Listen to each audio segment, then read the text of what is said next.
Welcome to the Modern Therapist's Guide to Nothing.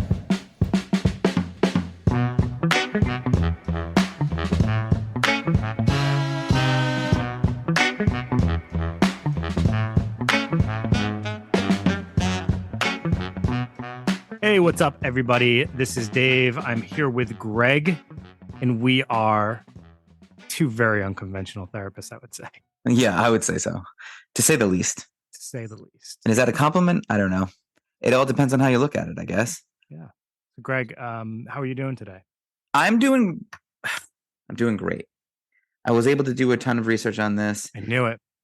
and I was able. I knew you were Not going to be immediately super go into distracted. the topic and not tell us how you're doing. You're deflecting, Greg. What's really going on underneath all these layers here? Well, Dave, as you know, it's late. You have a brand new microphone and I don't. I'm feeling a little jealous. I'm feeling a little tired, but I'm ready to do this thing. Okay. That's Greg's way of saying, let's get going, Dave. That's not small talk. Even though I think people want to hear some small talk, Greg, I'll go with it. All right. Let's not give them what they want. Fair enough. So, Dave, yeah, I will. You're right. I will just get into this because I don't want to be distracted. And that's basically what we're talking about here. We're talking about a complicated disorder. That's a combination of symptoms, including difficulty paying attention, hyperactivity, impulsive behavior. And these are pretty broad, especially when you're talking about children.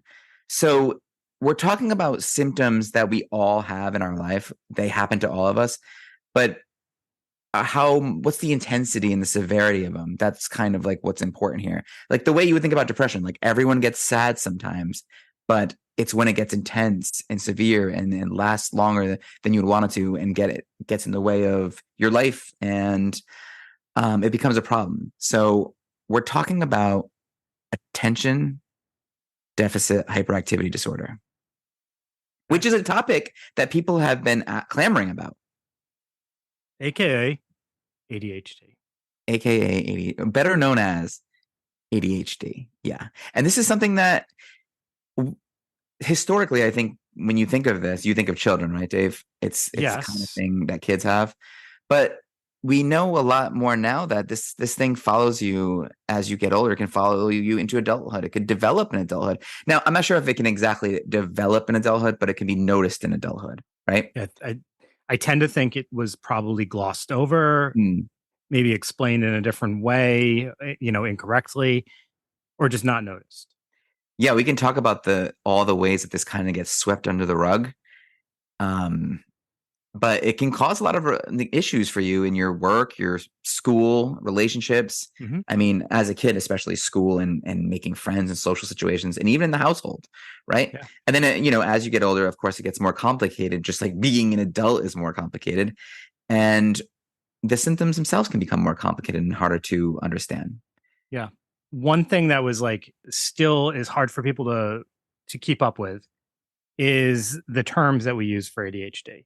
Not too long ago, we would use ADHD and ADD separately, right? Yes. So there was attention deficit disorder, and then there was attention deficit hyperactivity disorder. Yes. So there was, that would kind of classify.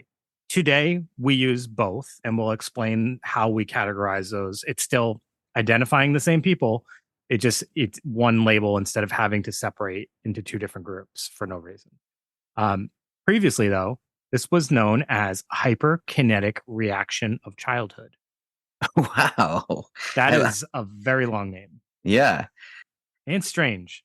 Yeah. When did that kind of go out of fashion? The hyperkinetic. I think it was 12 years ago. Is that it? Years ago, they were using this term. And actually, I think in the DSM-1, I could be wrong. I could have some of my facts wrong here. I think it was the DSM-1 in 1952 to 1967, where it was diagnosed. It was labeled minimal brain dysfunction. Minimal brain dysfunction. Now, was that across the board, or was that a children's thing? That's a great question. So I believe this diagnosis was mainly for children. Yeah. It's almost like a developmental disorder. They probably had whatever you just said there, that antiquated term was probably an umbrella for all intellectual disabilities and developmental disorders, right? Maybe even autism fell under that umbrella at the time.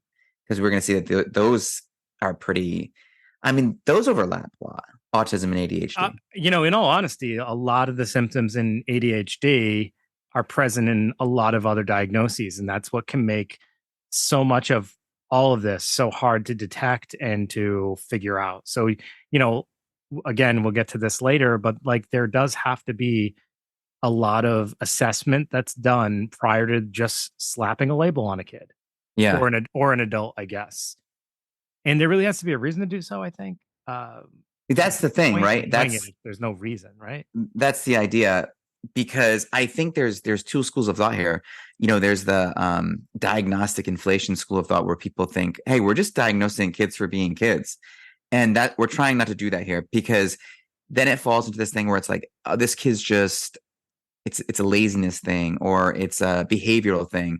And the important thing to understand about ADHD is it's not voluntary. Even though it might seem like that sometimes, like to be completely candid, one of my sons has ADHD, was diagnosed, neuropsych, the whole thing. And he can really focus on certain things like video games. And you might start to think like, well, if you can focus on that, you can focus in school. Like you have the ability to do it. Yeah. And that's not fair. And that's not true, because he has a strong interest in the video game. And we'll get into that explanation in a little while. Yeah, all right, good. Sure. Yeah, maybe we should start with talking about it in children then, because I know people are going to want us to talk about it in adults, but in children, we'll talk about it first. So obviously that makes more sense in a progression. So yeah, children being fidgety, they're hyperactive as it is. And when we call them impulsive, it sounds like every child ever in the history of the world. But the symptoms need to reach some kind of diagnostic criteria, which is the big deal. And it needs to be affecting them at home, in school. And Dave, maybe you can run us through some of the symptoms and what this looks like for kids. Sure. So not paying close attention to details, problems staying focused, being unorganized, lacking follow through, avoiding tasks that require mental effort, often losing things, and forgetting daily tasks like taking out the garbage or whatever seems intentional, which is hard for obviously parents to just tolerate or to like just chalk up to another reason other than, like you mentioned, it just comes off as lazy or forgetful. So those symptoms that you mentioned there, especially avoids tasks that require mental effort. Again, with my son, when he was going into second grade, he's like, oh no, they're going to make us read. And I like in front of the class, and I really don't want to do that. So it's an anxiety thing too, but it's also anytime you're going to have to really you're going to have to focus, all eyes are going to be on you. And it's sometimes he feels like, and this makes sense, like he'll say like he has the answer to the question. So he'll raise his hand.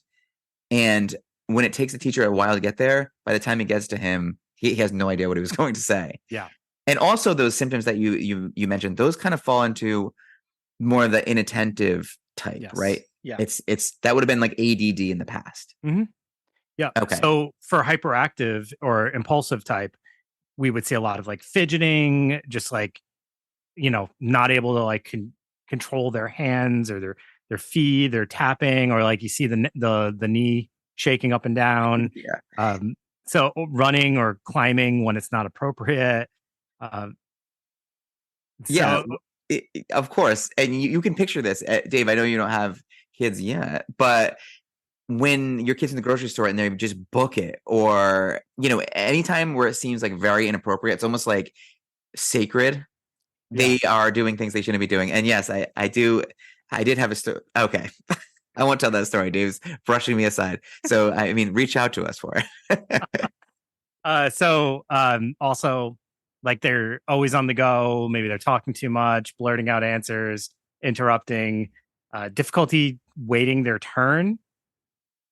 And, I think about also like for some people that I know, it's like they are already thinking of the next thing they want to say when they're in conversations. And I'm like, they're unable to like attend to the conversation, right? Their thoughts are already like, this is the next thing I'm going to say. Yeah, it's almost like they've got like 10 screens on in their head, and they're watching all of them at the same time, and they disappear for a little while. You can almost see it. Like, where are you right now? Oh, yeah, So yeah. it's What were you saying? yeah, exactly. It's impossible to actually be able to focus when your mind has so many things that you have to look at first, right?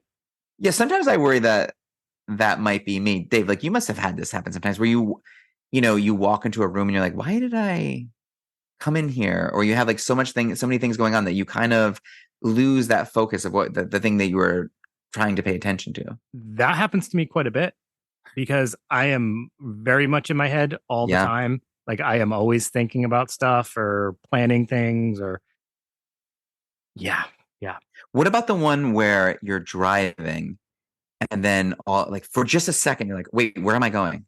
yeah, Or you do you ever do dissociate. that? There's been times where like suddenly it's like dissociation. Like Yeah. I daydream quite a bit and come to, and then like I haven't had this happen in a while, but I've heard this. I have had it happen, and I hear it quite often. It's almost like you come to and you're like, oh my god, how did I not just get into a car accident? Or yeah, Like or like, why am I on 95 South?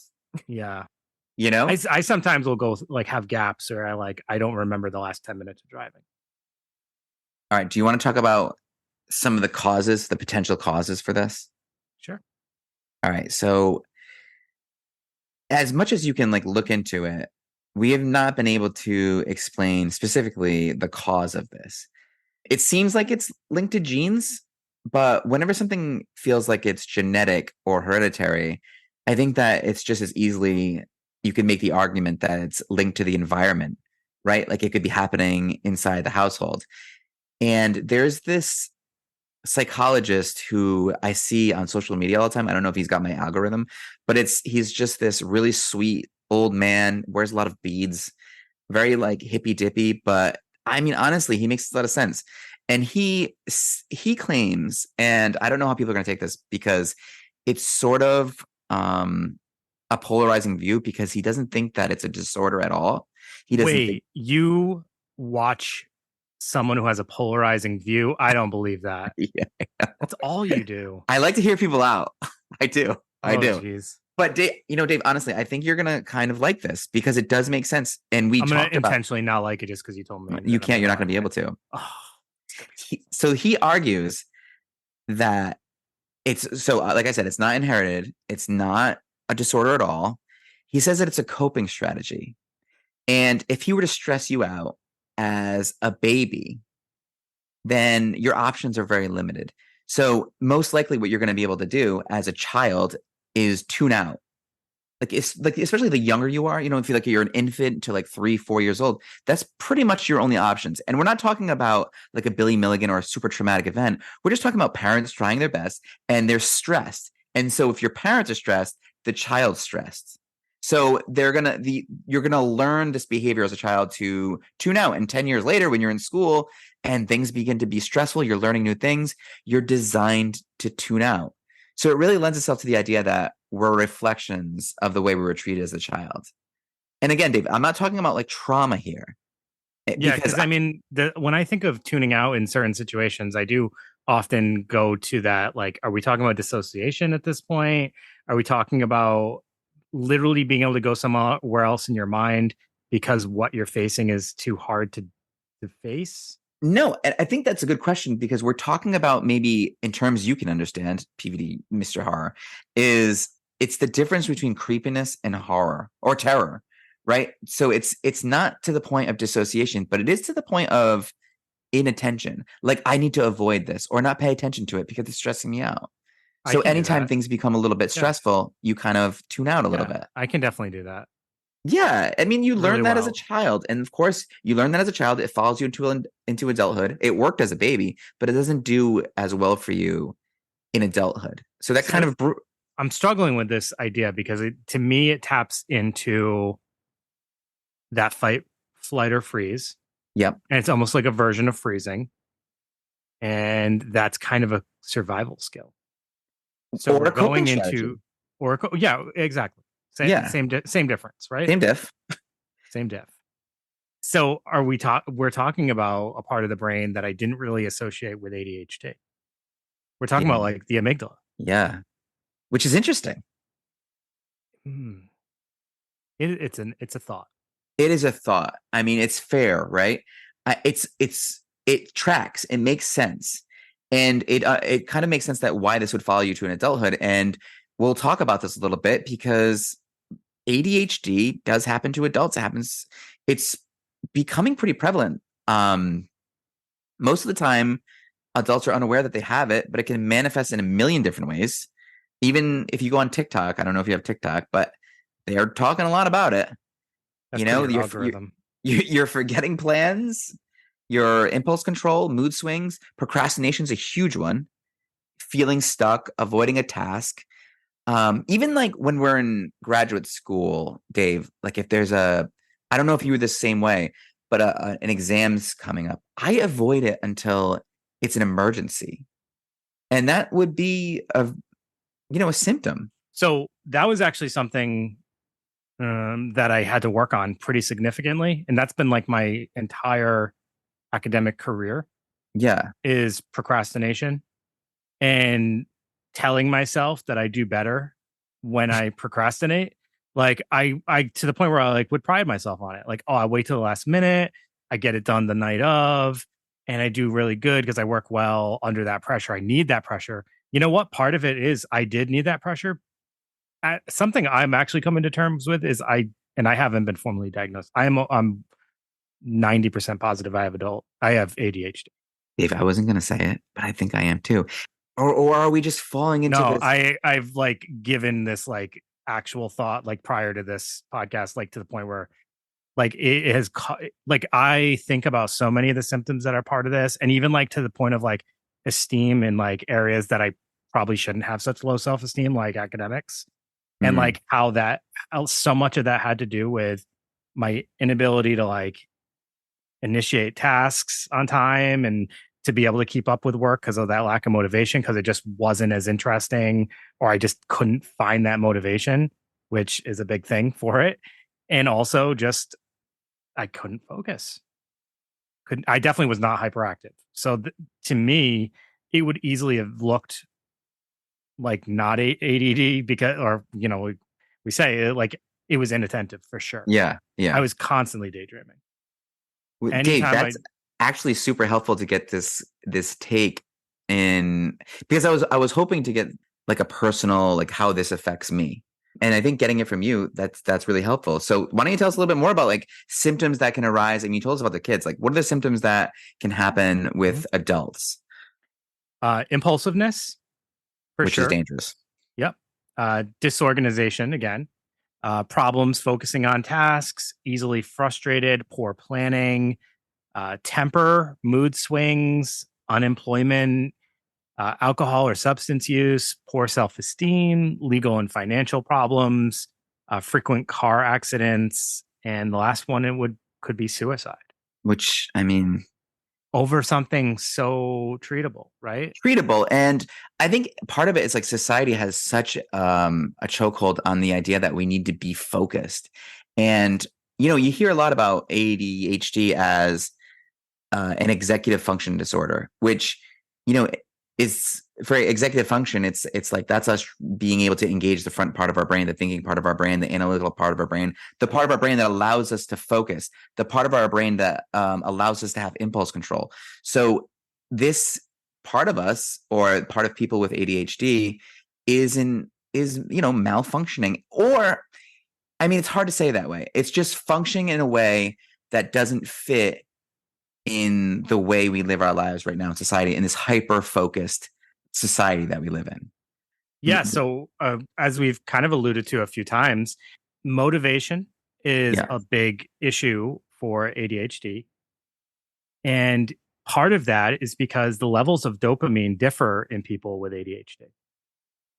So the dopamine levels may be too low to give people motivation. If you guys aren't familiar with dopamine, Greg, how would you describe dopamine? It's so I'll tell you what people would normally describe dopamine as is like that feel, like the reward system, right? yes, yep. But that's what you typically think of it. But you're right, it is more connected to motivation than it is to reward.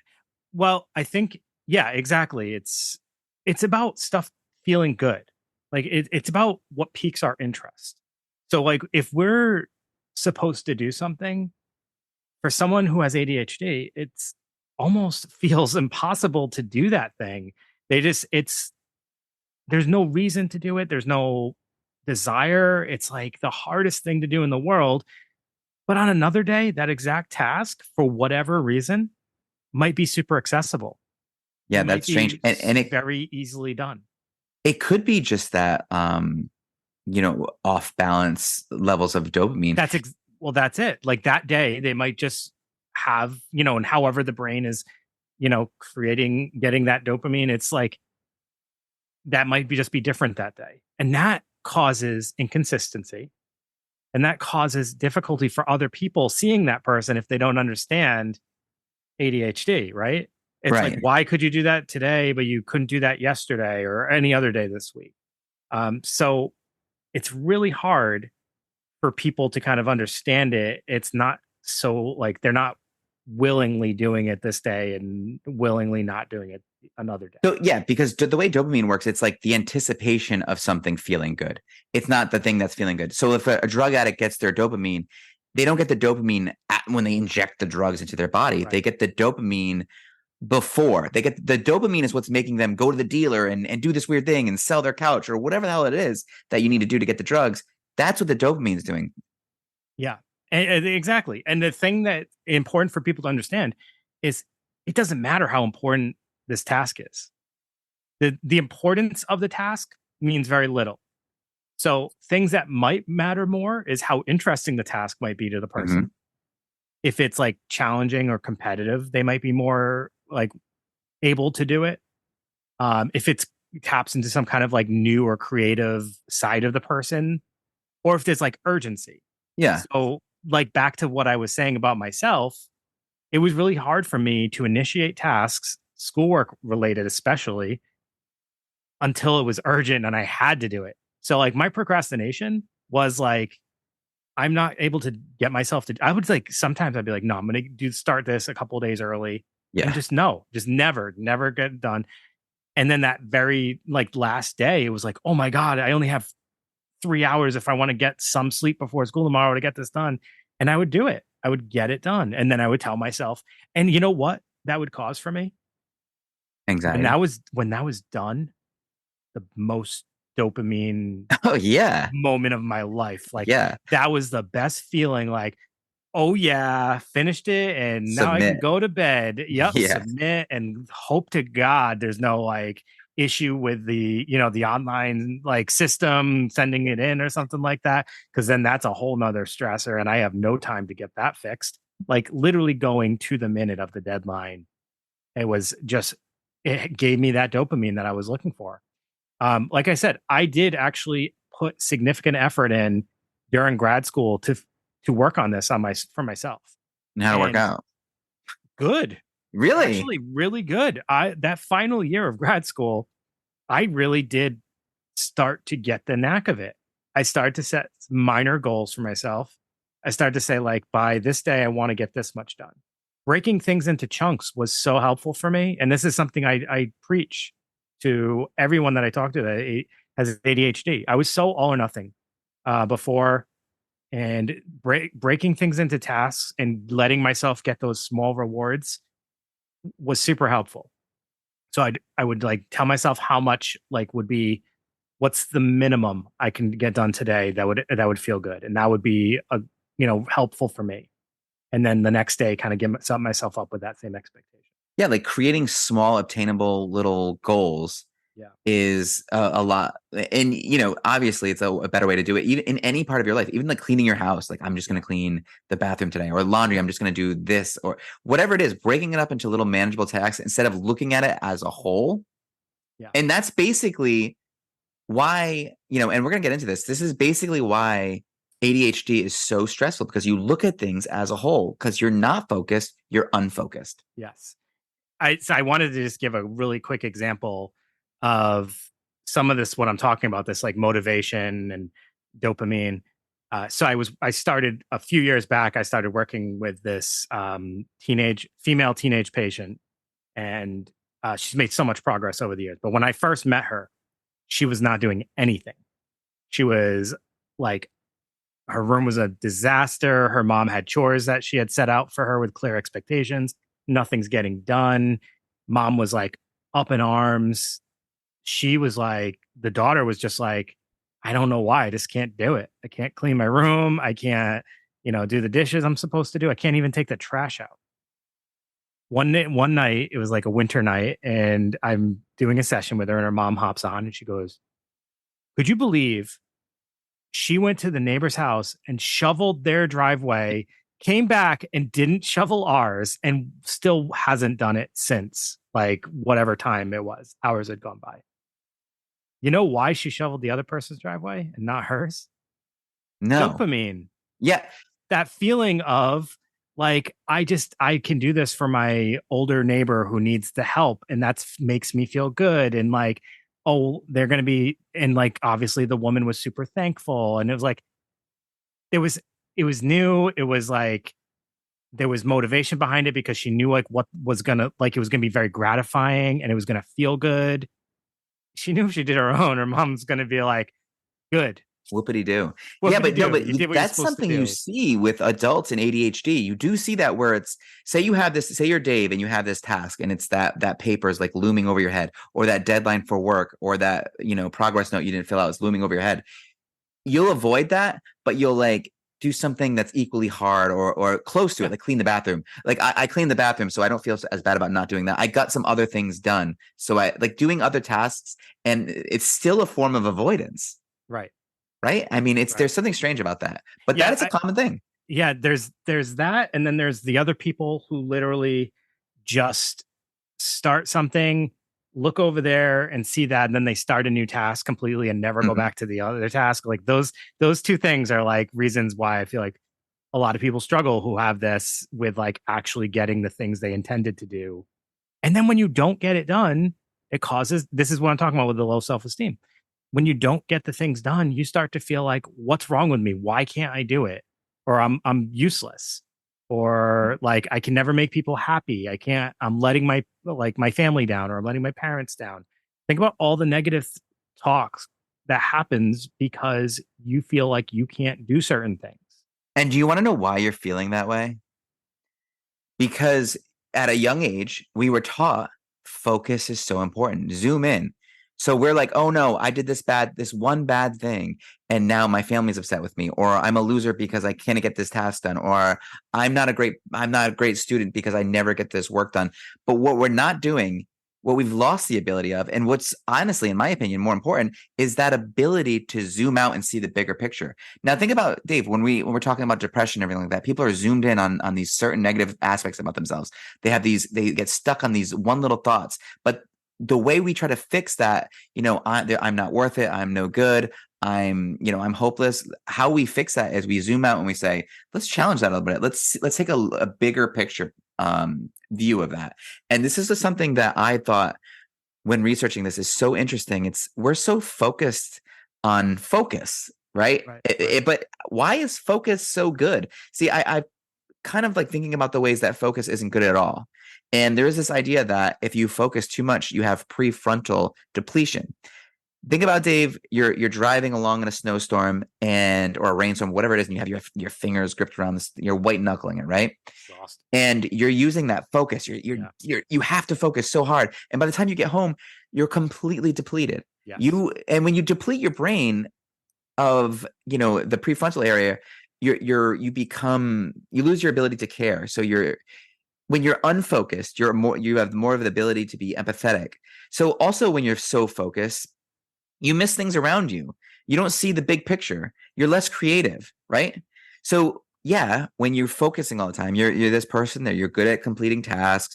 You can focus on certain things. You can handle the little questions of life, like what am I going to do next? What am I going to do with my day? But you're not answering the questions like what's out there for me? What can I do with my life? So this idea of being unfocused is just as important as the ability to focus.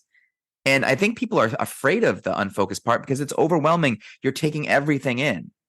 But that's important, right? That's important. Think about when you're stuck in a video game, or because I don't really play video games, but I'm sure this happens. But as a kid, like if you're stuck in a level, or you're fixing something in your car, or you're working on a problem and you get stuck, right? you don't say, "Oh, we need to focus even harder." You say, "Hold on, we need to take a break from this. We need to get a different set of eyes on this. We need to walk around. We need to unfocus a little bit and think outside the box." Now, what's interesting about that is we need to unfocus to get clarity on this thing. So it's not like we need to focus harder to see what we need to do. We need to unfocus to do it, Yeah. right? Doesn't Yeah. that make sense? So so I think, and like when we think about focus, where is that primarily the place that's like drilled into us? School. Yeah. So school is the problem, Greg. I'm with you again on this one. Mhm. We need to stop sending kids to Shut them school. down. I Shut the know. schools down.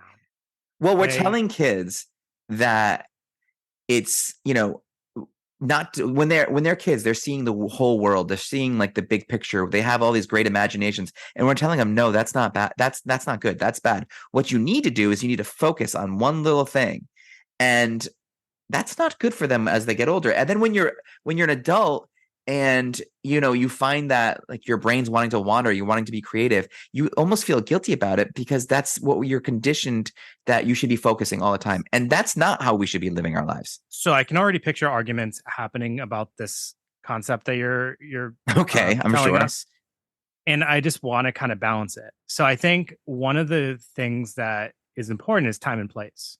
Hmm. So, Greg, if I'm sitting as your patient in your office and you're thinking about all your creative endeavors that you want to get into, and you're not paying attention to, the story that I'm telling you, I'm probably going to be kind of upset with you.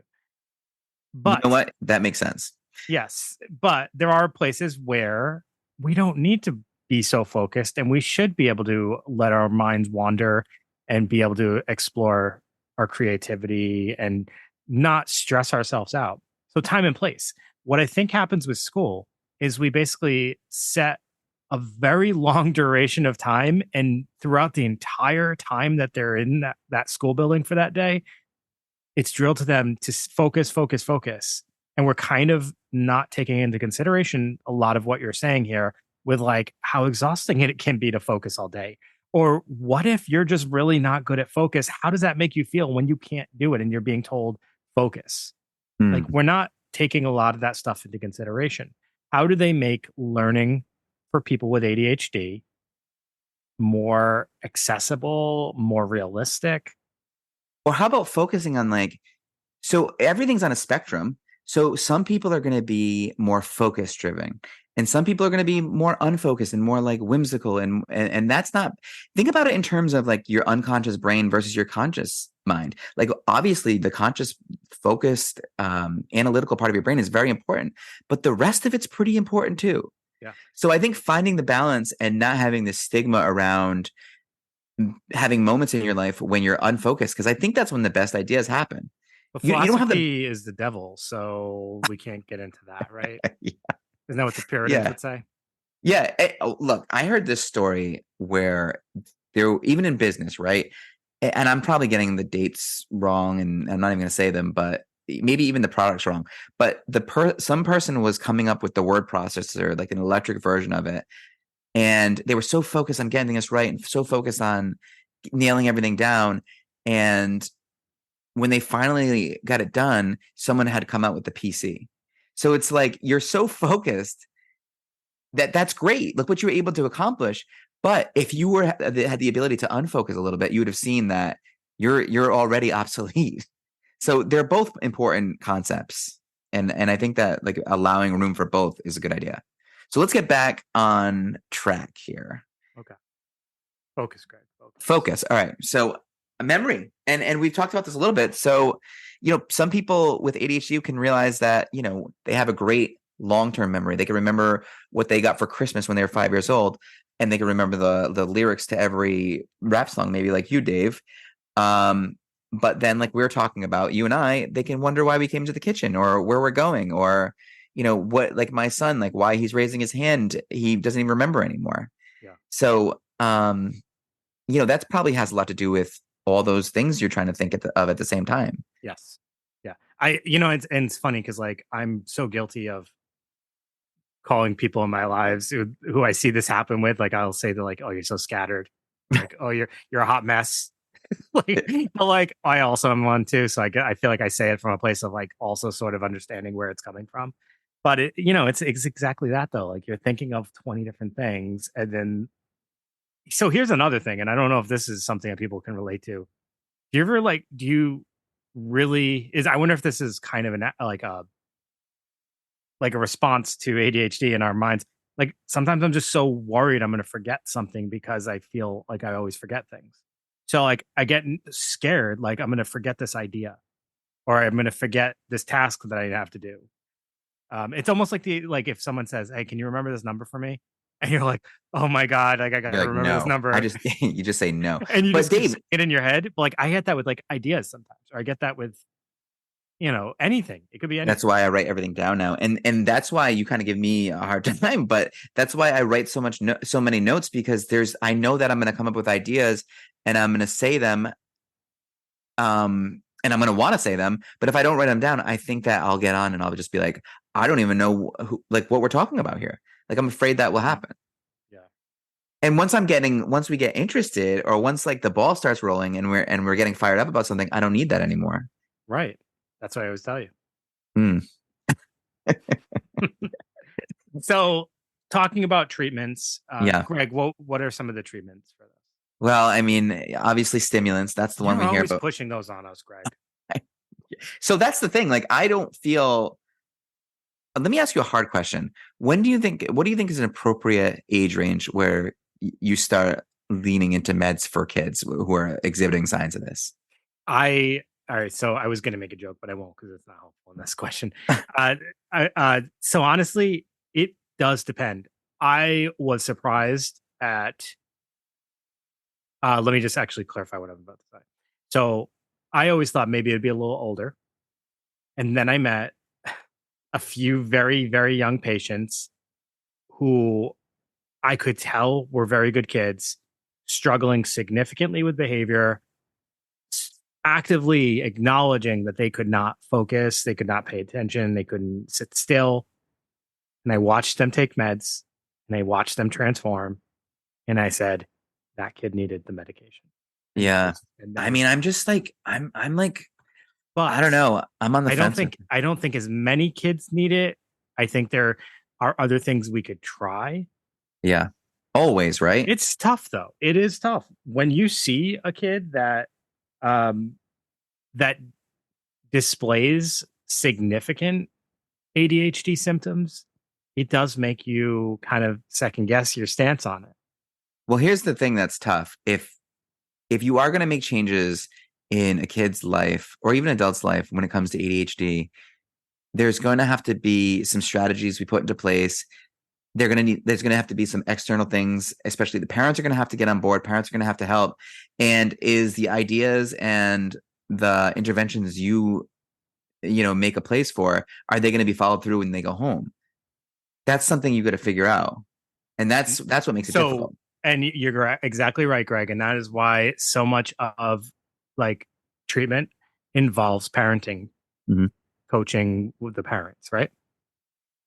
But with adults, it just kind of basically comes down to, okay, fine. Like maybe you're not so good at this part, but where is that useful? Like you know, what are the symptoms that are useful and the ones that aren't, like what's some practical ways to manage them? I think is what we have to do for adults.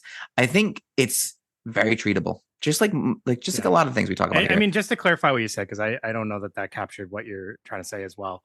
So, not just saying like, oh, this is what I'm good at and this is what I'm not good at, but Mhm. like what I was saying earlier with like a strategy, like breaking things up into small portions rather than thinking of things as all or nothing, right? It's trying to make the tasks more manageable for yourself, but also finding ways to get the dopamine that you're seeming to lack so the task can feel a little bit more desirable, I think. So Yeah, like breaking things up, like you said. breaking things up and finding ways to give yourself gratification and understanding like self-awareness I think is key. Like you Yeah. have to have self-awareness. I think all adults really need to explore themselves and figure out things that are needed and they're where they're lacking and find strategies to kind of improve those things. But you're right, it is treatable. I think a healthy lifestyle can also improve things for adults and for kids. Eating habits, Yeah. sleep. But it's important. I think like we haven't really mentioned that it's important that everyone understands that it's not laziness. It's not about willpower. It has nothing to do with how smart someone is. Like it doesn't mean anything like that. It's just maybe a dopamine deficit, maybe an executive function issue. But I mean, some of the smartest people in the world, right? I mean, you're able to juggle a lot of things. Yeah. It's not all bad. Is all I want to kind of get across. Yeah. It's okay. I don't think you gave the impression that anybody was bad. Okay, good. I never Good. got that impression. Okay. You had a guilty conscience for a second, though. Yeah. Well, I mean, something went in your head. yeah. No, it's just that like I don't want people to. I think that that's what it comes across with kids. Like sometimes, or even adults, they're in the classroom and they maybe they need some extra help, and it there's this stigma with like maybe that has something to do with their intelligence, and that's just not the case at all. So here's the thing though, like so we're constantly having this discussion like, are we overdiagnosing kids? Are we, but then at the same time we're talking about like this other idea of like if we don't diagnose them, we're basically telling kids that there's something wrong with them or they're bad. Yeah. So like next time people want to make that debate about like, are we overdiagnosing? Think about what the alternative is. We're basically saying there's something wrong with the kid, and that's historically what has been said. Like they're a bad kid. They have Right. behavioral issues because they're bad. Yeah, I guess they're I see your point. frustrated. Like it's better to say like, all right, I have an illness and I need to take medicine for it. I need to like take care of this thing. Like if like you would feel the same way about any kind of illness, like I don't know, diabetes or whatever. I need to take breaks. I need to do whatever I need to do. But I don't know, there's something that's I've always kind of felt that way where diagnosing is like a double-edged sword sometimes when it comes to that stuff. It's like you're labeling someone, and is that making them feel validated, or is that making them feel like there's something wrong with them? I mean, well, I think that's a personal question to each person that it involves. There's like we've said on previous episodes, some people come in and they get the diagnosis and they're like, thank you, that explains a lot. Mhm. That's kind of the validation I was looking for. And some people take it and they're like, oh my God, what's wrong with me? And they're in tears. And I think everybody's different. I would be really surprised if someone had an ADHD diagnosis and they left the office in tears, because I feel like it is so common, and it's like maybe that's not a good thing, but also could that be sort of a good thing that people aren't like thinking it's the end of the world? I actually think that might be more of a positive thing. I don't want people to be like numb to it though, to the point where it's like nothing at all. And like we just assume everybody has it, because I don't think everybody has it. And I want people who have it to understand like, well, there's certain things you need to watch for and you need to work on. Right. And like I was saying, like a healthy lifestyle I think is important. Like your diet, your sleep is super important, and physical activity, especially for kids, but also adults, is super important. Especially like if we're talking about hyperactivity, that energy needs a place to go. Dude, that's such a great point, especially for adults and kids. But for kids, like they're fidgeting, they're squirming. You could picture them squirming around in their chair. That body wants to move. You gotta let it move. Yeah. I mean, we're not designed to be stuck in a little chair like that. And like you think about also like, the emotional dysregulation. Like if you are pent up energy, nerves, and then like you're super frustrated because you can't do a task because you can't pay attention, or you missed all the instructions because you couldn't like focus on what the teacher was saying. And then next thing you know, you're just lashing out. Like, it's not going to help if you have all that pent up energy. It's going to be a huge explosion versus like maybe a minor one. So getting that energy out. And also like one of the things I've been hearing, and I know this impacts so much of our lifestyle, like sleep, but limiting screen time for kids and even adults. Like, not sitting with your phone right up to your face, right up until bedtime is a really easy thing you can do right away if you have sleep issues. Like, but that's also happening to kids these days. The screen time, and it's hard to get away from, honestly. And if you are feeling like this is speaking to you a little bit, and maybe it's not the worst idea to schedule a neuropsych eval, right? I mean, this is how it's done, and if you feel like it would be validating to you, but I will say this is something that overlaps and quite a bit with autism. And sometimes you go to neuropsych. I mean, don't be surprised if because ADHD and autism, they're both on a spectrum, and they overlap like in. It's wild how much they share as far as like symptoms go. I mean, we don't need to go through it all, but you can go and just Google image like a Venn diagram of autism and ADHD and just see how huge like the middle is filled with symptoms and then just like outliers on either side. It's pretty. Another one that I think would be super common is also depression and Mhm. ADHD. And we talked about like how the lack of motivation. Dopamine Yeah. again. Yep. And also like the low self esteem, just all that stuff. It can definitely be confused with ADHD. Yeah, because I mean, people tend to think of depression and they think serotonin. That's the neurotransmitter that they kind of tag for getting through your depression. But there's definitely antidepressants that use dopamine to, you know, adjust your depression. So you're right, and obviously anxiety too. Yep. Um, and, it just can cause a lot of problems socially and in your relationships and eventually your work. And if it's something that's getting in the way of where you want to be, then it's time to address it.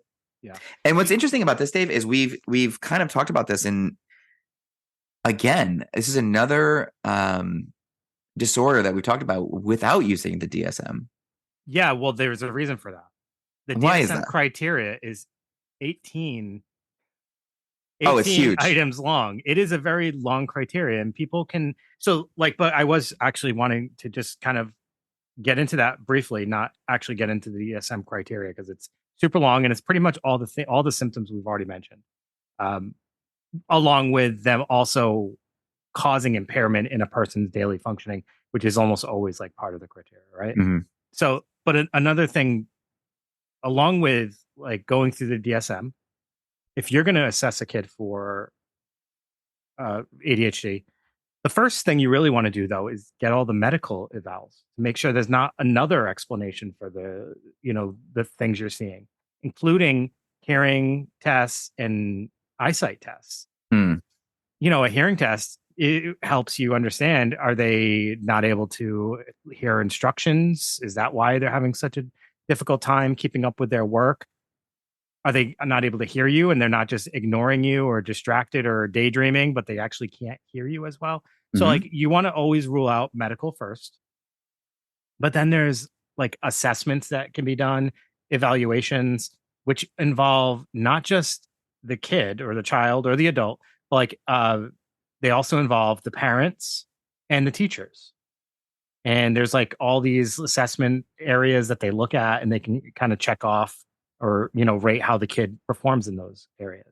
Neuropsych testing, like you mentioned, is also another great way to kind of get some answers for that. So Mm. it's not just like you go to somebody and they slap the diagnosis on you. If it's done correctly, it's thorough. Yeah, and you're right. Like it is always important to do like a very holistic, and the neuropsych is in depth that way. So it is a good method to go because I don't think you technically need a neuropsych to be diagnosed, but I think it's a good idea. Yeah. I do think the assessments or the evaluations or whatever you would call them, that involved like all the multiple members of that person's support team. I think that is super important because it gives you a look at an idea of how they look in different domains, in different environments. Because I think how a kid looks at school is going to be a lot different than how they look at home for the most. And Hmm. it's good to kind of get that full picture. Okay, well, I think that I don't know. Do you have anything else on this, Dave? Because I think that I'm good. I'm Good. good too. And hopefully people were able to stay. So listen, if you're maybe this is podcast isn't a good judge if you're having trouble staying tuned in, maybe that's because we're boring. But if any of these things speak to you, maybe take a step towards you don't have to suffer. Yeah, absolutely. ADHD is like anything else we've ever talked about. There's ways around working around the things that are difficult. There's ways to improve your life. There's ways to get more support. Absolutely. Hmm. So, yeah, I completely agree. And it's definitely not something, it's not scary. It's actually quite common. And yeah, hopefully that this was informative and awesome. I think it was awesome. And if you did enjoy it, please. Not bad. Is it Dave? Do you think that maybe we shouldn't ask for ratings and review at I the I never do. Yeah, but at the maybe we should just ask real quick in the beginning. You keep saying we. It's just you though.